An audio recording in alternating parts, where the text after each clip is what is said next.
Je... Je ne sais pas où je suis, ni pourquoi je suis là, enfermé dans cet endroit, sombre et humide.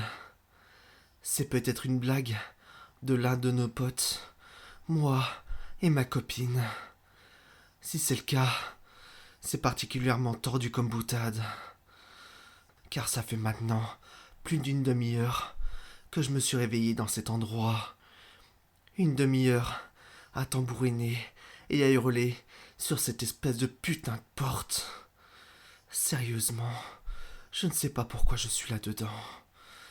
Quand je me suis endormi, j'étais chez moi, dans mon lit, auprès de ma copine.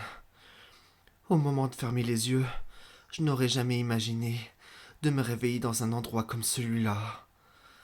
Un endroit isolé et noir, où je crève de trouille depuis une demi-heure, au point de faire de mon froc. Une demi-heure à crier, sans résultat. Et puis, plus les minutes passent, plus l'air commence à manquer. Ma respiration commence à devenir si flottante et plus rapide. Si on me sort pas de là rapidement, je sens que dans quelques dizaines de minutes, je perdrai connaissance et je rendrai mon dernier souffle ici, sans savoir où je me trouve, et tout seul. C'est le comble pour un mec d'environ une trentaine d'années et dans la force de l'âge.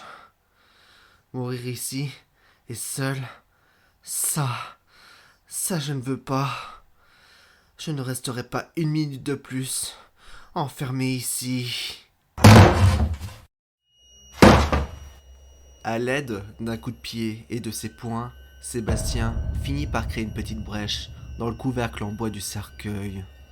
Le pauvre, croyant à une blague de ses proches, n'avait pas compris qu'il s'était retrouvé enterré vivant. En effet, le lendemain, dans la chambre commune, sa copine tenta de le réveiller, et ce, sans discontinuer, mais sans succès. Dans l'heure qui suivit, l'heure de la mort de Sébastien fut établie à 9h12 du matin par le médecin local. Mais personne ne savait que Sébastien reviendrait d'entre les morts. Pas même l'homme de la médecine. Mais ce dernier, en remplissant la feuille de décès, le conduisit à une deuxième véritable mort, qui cette fois-ci serait plus douloureuse et insupportable. Et oui, Sébastien pouvait frapper tant qu'il pouvait sur le couvercle, mais c'était peine perdue, car son corps reposait sous 2 mètres de profondeur.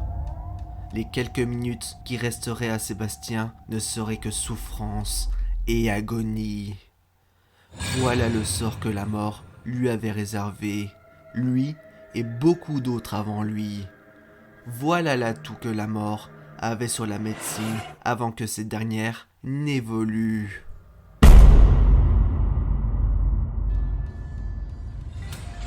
Mais avant qu'on ne se quitte, et peut-être pour la dernière fois, car si vous écoutez cette histoire bien au chaud dans votre lit, ce sera peut-être la dernière fois que vous entendrez quelqu'un. Même avec la médecine actuelle, on ne sait jamais de ce qu'il peut arriver. Allez, bonne nuit.